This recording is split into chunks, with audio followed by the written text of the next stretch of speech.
28 दिसंबर को देश की सबसे पुरानी पार्टी कांग्रेस अपना 136वां स्थापना दिवस मना रही है। पार्टी के स्थापना दिवस से एक दिन पहले राहुल गांधी विदेश दौरे पर रवाना हो गए। पार्टी का कहना है कि वे व्यक्तिगत यात्रा पर रवाना हुए हैं और इसे लेकर मध्य प्रदेश के मुख्यमंत्री शिवराज सिंह चौहान ने उन पर तंज कसा। मुख्यमंत्री शिवराज ने राहुल गांधी की विदेश यात्रा पर हमला बोलते हुए कहा कि कांग्रेस इधर अपना 136वां स्थापना दिवस मना रही है और राहुल जी 9-2-11 हो गए।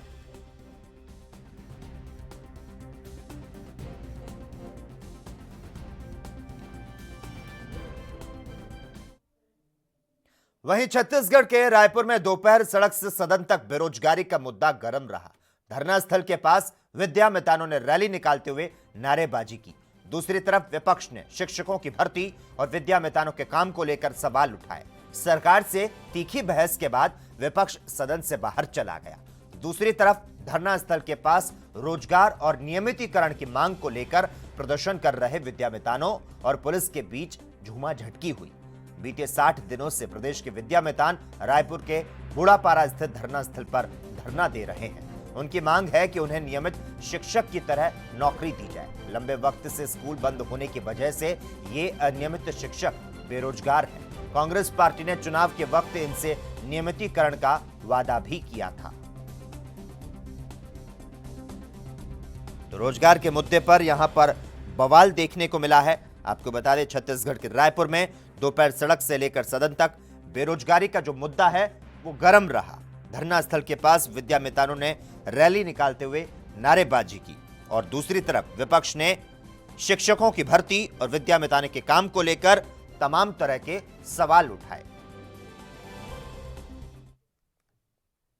कांग्रेस ने अपना 136वां स्थापना दिवस मनाया। प्रदेश अध्यक्ष मोहन मरकाम ने प्रदेश मुख्यालय राजीव भवन पहुंचकर पार्टी का झंडा फहराया।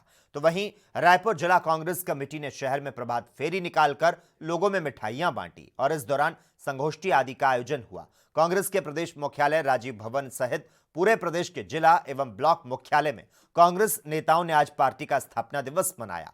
प्रदेश कांग्रेस अध्यक्ष मोहन मरकाम ने राजीव भवन के सामने पार्टी का तिरंगा झंडा फहराया। मुख्यमंत्री भूपेश बघेल, गृह मंत्री ताम्रध्वज साहू सहित अनेक नेता राजीव भवन पहुंचे। इन नेताओं ने महात्मा गांधी सहित पार्टी की नींव रहे नेताओं को पुष्पांजलि अर्पित की। मुख्यमंत्री भूपेश बघेल ने कहा कि कांग्रेस देश की सेवा में हमेशा आगे रही। शांति, सद्भाव और भाईचारा हमारी परंपरा रही। पार्टी के 136वीं वर्षगांठ पर हमने इस परंपरा को बनाए रखने और देश सेवा में जुटे रहने की शपथ ली है।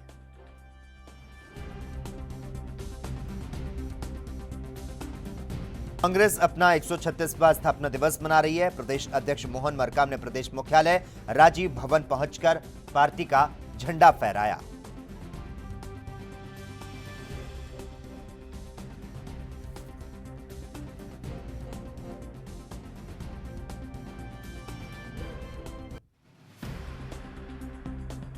तो कांग्रेस के प्रदेश मुख्यालय राजीव भवन सहित पूरे प्रदेश के जिला एवं ब्लॉक मुख्यालय में कांग्रेस नेताओं ने आज पार्टी का स्थापना दिवस मनाया।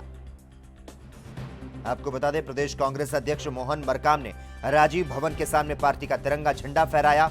मुख्यमंत्री भूपेश बघेल, गृह मंत्री ताम्रध्वज साहू सहित अनेक नेता राजीव भवन पहुंचे। इन नेताओं ने महात्मा गांधी सहित पार्टी की नींव रहे नेताओं को पुष्पांजलि अर्पित की। उधर छत्तीसगढ़ में बस्तर जिले के पर्यटन स्थल तीरथगढ़ में युवती का शव मिलने से सनसनी फैल गई। युवती की पहचान तीरथगढ़ के ही खासपारा के निवासी के रूप में की गई। बीते 24 दिसंबर से युवती लापता थी। परिजन युवती के तलाश कर रहे थे। तो वहीं तीरथगढ़ जलप्रपात में युवती के शव मिलने के बाद स्थानीय पुलिस सक्रिय हुई। इस मामले में थाने में मामला दर्ज कर लिया गया है। तो साथ ही शव का पोस्टमार्टम करने और फॉरेंसिक जांच शुरू कर दी गई है। मौत के सभी पहलुओं पर जांच करने के बाद पुलिस अधिकारियों ने कही है।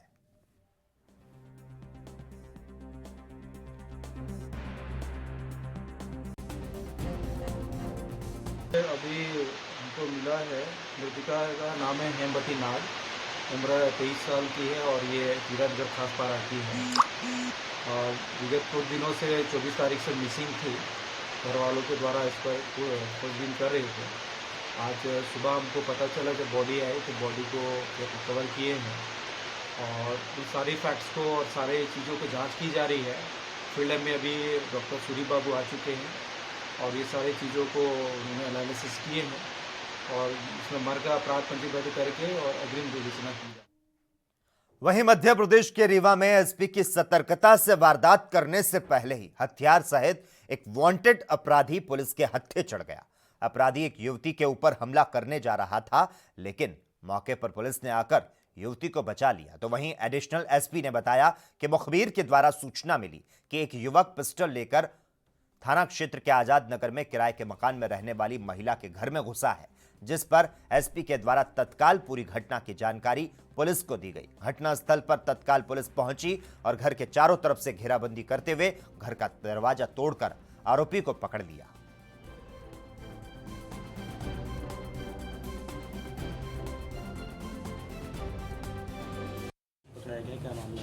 हाँ, रोहित पटेल है, भोपाल का ये आरोपी है। और यहाँ समान थाना में सूचना मिली थी कि सुबह सुबह कि वो एक घर में है और किसी को परेशान कर रहा है लगातार। उसकी सूचना पर पुलिस मौके पर पहुंची और पुलिस ने बड़ी हिकमत अमली से मेहनत करके घेराबंदी करके उसको पकड़ा है। उसके विरुद्ध 307 का प्रकरण पंजीबद्ध करके उसको विवेचना में ले लिया गया है।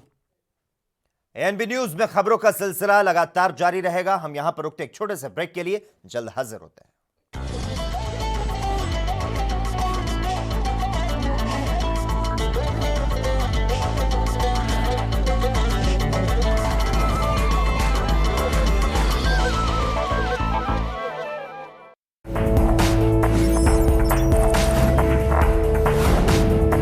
कम ब्रेक और ज्यादा खबरों के साथ देखिए ANB news in channel number पर।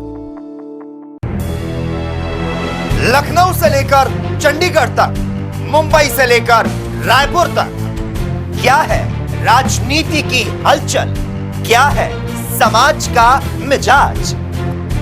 राजधानी लाइव, हमारी नजर, आपका फैसला, हर रोज सुबह 8 बजे सिर्फ एएनबी न्यूज पर।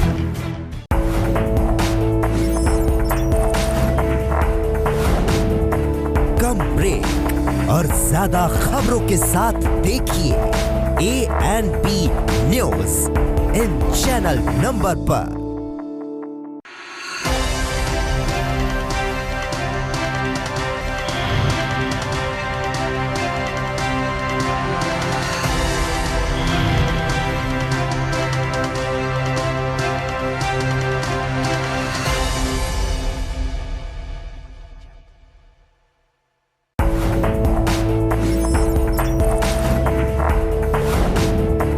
कम ब्रेक और ज्यादा खबरों के साथ देखिए ANB news in channel number पर।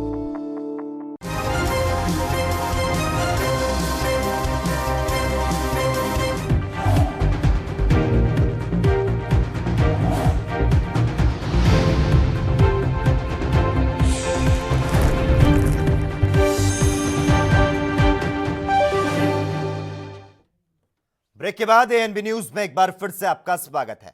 ब्रिटेन में फैले कोरोना वायरस के नए स्ट्रेन की वजह से तमिलनाडु में हड़कंप मचा हुआ है। तमिलनाडु में ब्रिटेन से 1438 लोग लौटे हैं, जिनमें से 13 लोग में कोरोना संक्रमण की पुष्टि हुई।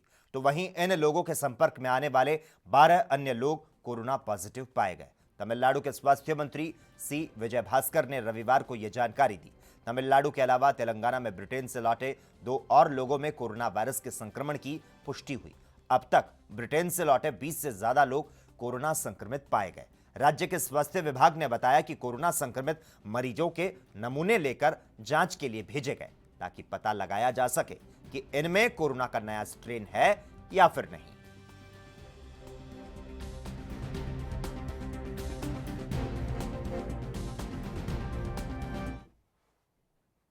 देश में कोरोना वैक्सीन को लेकर एक बार फिर से विवाद खड़ा हो चुका है। हिंदू महासभा के स्वामी चक्रपाणी का एक बेहद ही चौंकाने वाला बयान सामने आया। स्वामी चक्रपाणी का कहना है कि कोरोना वैक्सीन में गाय के खून का इस्तेमाल किया गया है। स्वामी ने वैक्सीन के इस्तेमाल करने से इनकार कर दिया है।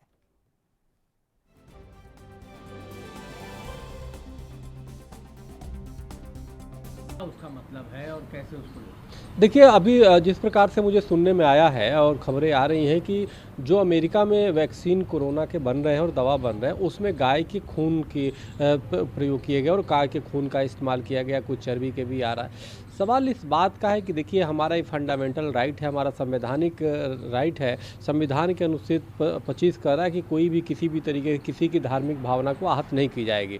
तो मैं उसी के निमित्त हमने महामहिम राष्ट्रपति जी को पत्र भेजा है कि कोई भी कोरोना के दवा या वैक्सीन अगर जो आता है भारत में तो कृपया उसका स्पष्टीकरण सरकार भी करे और कंपनियां भी करें कि आखिर उसमें उसके बनाए जाने वाले पदार्थ उसमें क्या क्या इस्तेमाल किए गए हैं और कैसे बने हैं। कहीं ऐसा तो नहीं जैसे 1857 में आपको पता होगा कि मंगल पांडे ने वो गाय की चर्बी चूँकि लगाया जाता था कारतूस में, उसको दांत से तोड़ा जाता था, तो उन्होंने अपनी जान दे दी, अपनी कुर्बानी दे दी, अपनी शहीद हो गए देश के लिए, लेकिन धर्म से समझौता नहीं किया। उधर केरल के तिरुवनंतपुरम से बिजली का करंट देकर पत्नी की हत्या करने का सनसनीखेज मामला सामने आया। पत्नी की हत्या करने के बाद आरोपी पति ने जांच को गुमराह करने के लिए पुलिस को बताया कि क्रिसमस के दौरान घर में जो फैंसी लाइटें लगाई गई थी उनके चपेट में आने की वजह से उसकी पत्नी की मौत हुई। फिलहाल पुलिस ने पति को गिरफ्तार कर लिया है। केस दर्ज करते हुए आगे की कार्रवाई शुरू कर दी गई है।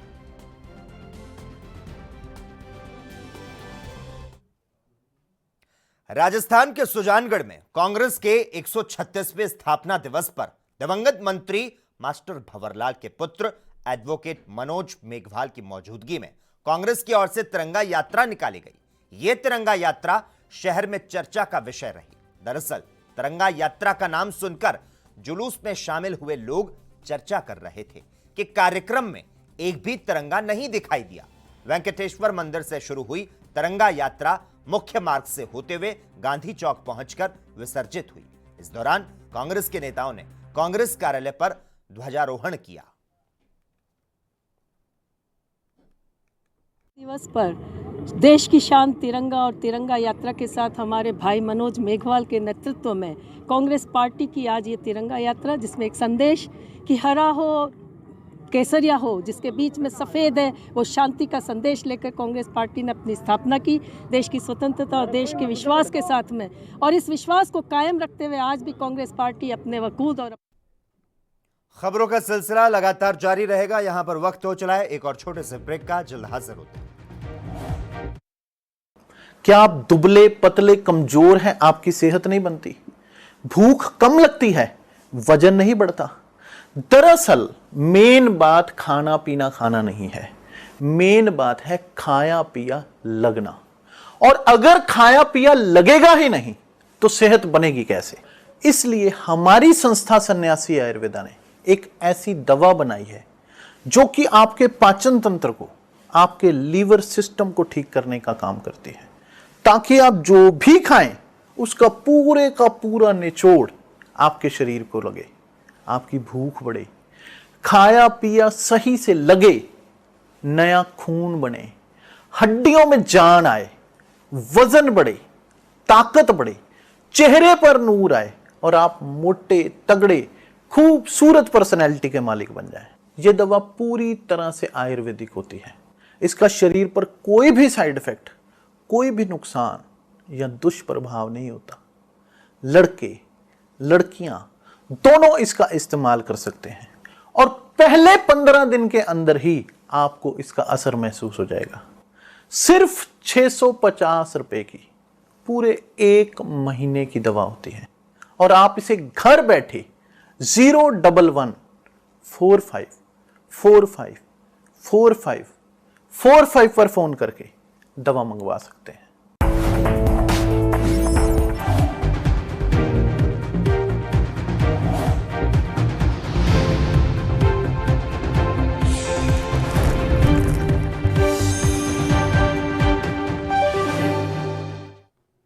ब्रेक के बाद एएनबी न्यूज में एक बार फिर से आपका स्वागत है। रुक करते हैं कुछ और खबरों की ओर। उत्तर प्रदेश के मथुरा के बीएसए रोड पर प्रोफेसर कॉलोनी में 2 बाइक सवार युवकों ने व्यापारी को गोली मार दी, जिससे व्यापारी गंभीर रूप से घायल हो गया। व्यापारी का नाम मोहनलाल सोनी बताया जा रहा है। मोहनलाल सोनी की आनंदपुरी में सराफा की दुकान है। जब वह अपनी दुकान को बढ़ाकर आ रहे थे तो 2 युवक उसका पीछा करने लगे। जैसे ही मोहनलाल सोनी अपनी गली में मुड़े तो दोनों युवकों ने मोहनलाल सोनी पर हमला कर दिया। दोनों बदमाशों ने व्यापारी से बैग छीनने की कोशिश की, लेकिन छुड़ाने में नाकाम होने पर और भीड़ को इकट्ठा देखने पर दोनों बदमाश मौके से फरार हो गए।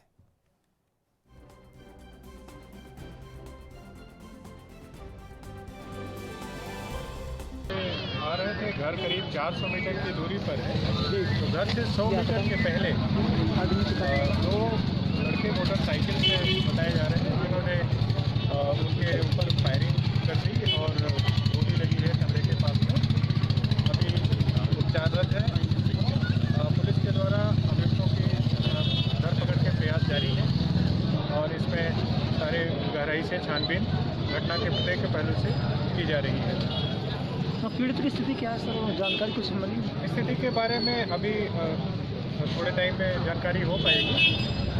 अभी डॉक्टरों को दौरा इलाज किया जा रहा है। कोई सीसीटीवी फुटेज के उसमें कुछ मिले? घटना की जैसे मैंने बताया, हमारी कई टीमें इस पर तुरंत कार्यशील हैं और कार्य कर रहे हैं हम लोग, और शीघ्र ही इसमें प्रभावी कार्रवाई की जाएगी। Thank you. कोरोना की मार को झेल रहे रिवर राफ्टिंग के व्यवसाय से जुड़े लोग मंदी की मार झेल चुके हैं, लेकिन अब नववर्ष मनाने के लिए बाहरी राज्यों के पर्यटक कुल्लू मनाली पहुंचने लगे हैं, तो साथ ही वे ब्यास की लहरों में भी अटखेलियां करने में जुट गए हैं। अब इस व्यवसाय से जुड़े लोगों को आमदनी की आस जगी है। वर्तमान में कुल्लू में 90 से ज्यादा एजेंसियां जुड़ी है। इनमें 288 गाइड शामिल हैं। 360 से ज्यादा राफ्ट इस व्यवसाय से जुड़ी है। कुल्लू में पर्यटन गतिविधियां अब शुरू हो चुकी है।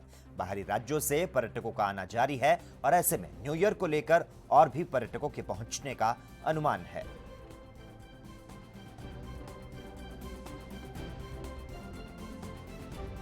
हम कुल्लू मनाली फर्स्ट टाइम आए हैं, बहुत अच्छा लगा। हमने बहुत कुछ सुना है और आज हमने रिवर राफ्टिंग की बहुत इंजॉय किया है। कुल्लू मनाली बहुत अच्छा है, अगर किसी ने भी यहाँ पे आना है तो वो ज़रूर एक बार विजिट करे, बहुत अच्छा है। मेरे से नहीं हो गया। और 3 days बैक मैं आया था। 15 years बैक मैं भी यहाँ पे आया था, तो रिवर राफ्टिंग तो नहीं किया था, but first time river rafting का एक्सपीरियंस किया, तो इट इज़ वेरी गुड। थोड़ा बीच में डर भी लगा, एडवेंचर भी आया, मज़ा भी आया। आई वुड रिकमेंड कि एक बार एटलीस्ट सबको जाना चाहिए रिवर राफ्टिंग के लिए। मणिकरण साहब और रिवर साइड ब्यास, और आपका हो गया मॉल रोड, हो गया आपका 1 विहार, हो गया यहाँ सब हम लोग होकर आए हैं। और सोलन वैली बहुत अच्छा है। रोहतांग पास इज़ ऑल्सो गुड। अब नेक्स्ट ट्रिप होगा तो मोस्ट प्रॉबली ये लेह लद्दाख के लिए होगा। उत्तर प्रदेश के मुरादाबाद जनपद के बेलारी थाना क्षेत्र के झंडा चौक मोहल्ले में पैसों के लेन देन को लेकर दो पक्षों में विवाद हो गया, और यह विवाद इतना बढ़ गया कि दोनों ही पक्षों ने एक दूसरे की जमकर पिटाई कर दी, जिसका वीडियो सोशल मीडिया पर तेजी के साथ वायरल हो रहा है। आपको बता दें, मारपीट के दौरान कई लोग घायल हुए, तो वहीं घटना की सूचना मिलते ही मौके पर पहुंची पुलिस मामले की जांच में जुटी है। थे उन्होंने अपना पैसा शिव कुमार पिंगल को दे रखा था 25 लाख रुपए, जो कि उन्होंने अपना काम करने के लिए मांगे थे। अब उनकी बहन और उनके भाई उनसे पैसा मांग रहे हैं, तो वो ये कह रहे हैं कि मैं क्यों दूँ। कल उन्होंने थाने में हमने कंप्लेंट कराई, तो उन्होंने ये बोल दिया मैं रात को 8 बजे पैसा लेके आ रहा हूँ, लेकिन 8 बजे यहाँ पे कोई नहीं आया। उनकी बहनें सारे दिन यहाँ पे पड़ी रही हैं कल से, ठीक है। उसके बाद अब उन्होंने फिर ये शर्त रख दी कि 7 जने हो वारिस के, तो 7 जने आ जाओ। हमने 7 जने अब इकट्ठे कर लिए हैं, अब भी वो पैसा देने से इनकार कर रहे हैं। उधर राजस्थान के दौसा में ब्रिटेन से आए एक परिवार की कोरोना रिपोर्ट नेगेटिव आई है, जिसके बाद अब प्रशासन ने राहत की सांस ली है। दरअसल दौसा जिले के मंडावर निवासी एक परिवार के 4 लोग 5 दिसंबर को ब्रिटेन से लौटे। प्रशासन को डर था कि नया वायरस फैल सकता है, लेकिन अब रिपोर्ट नेगेटिव आने के बाद बचाव है।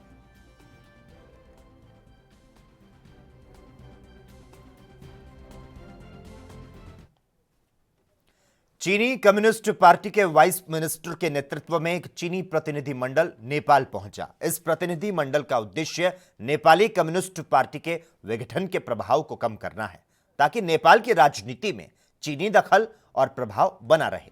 चीन चाहता है कि कम्युनिस्ट पार्टी में स्थायी विभाजन ना हो। इस उद्देश्य को पूरा करने के लिए चीनी प्रतिनिधि मंडल नेपाल की राजधानी काठमांडू पहुंचा। इस दौरान चीनी कम्युनिस्ट पार्टी के वाइस मिनिस्टर गो येझोउ ने नेपाली राष्ट्रपति विद्या देवी भंडारी से मुलाकात की। नेपाल राष्ट्रपति के कार्यालय ने मीडिया को बताया कि इन प्रतिनिधियों ने दोनों देशों के बीच के वर्षों पुराने रिश्ते को मजबूत बनाने पर बात की है।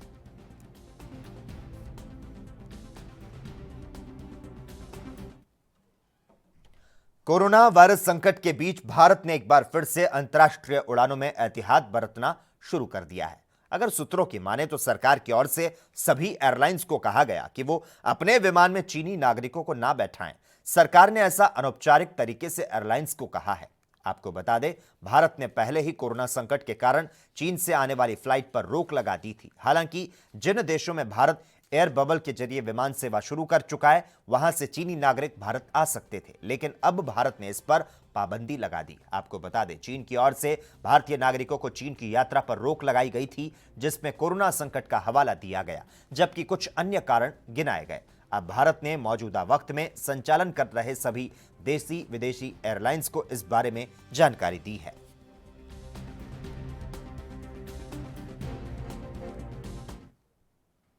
राजस्थान के धौलपुर के डांग क्षेत्र के पगोली गांव के पास पुलिस और डकैतों के बीच में मुठभेड़ हो गई। बताया जा रहा है कि देर रात डकैत केशव गिरोह डांग में बन रहे बिजली घर के निर्माण कार्य पर वसूली करने आया था, जिसकी सूचना मिलते ही मौके पर पहुंची पुलिस और बदमाशों के बीच मुठभेड़ हुई। बताया जा रहा है कि डकैत ने पुलिस पर फायरिंग की। पुलिस ने जवाबी कार्रवाई में डकैतों पर गोलियां चलाई, लेकिन अंधेरे का फायदा उठाकर गिरोह भागने में कामयाब हो गया।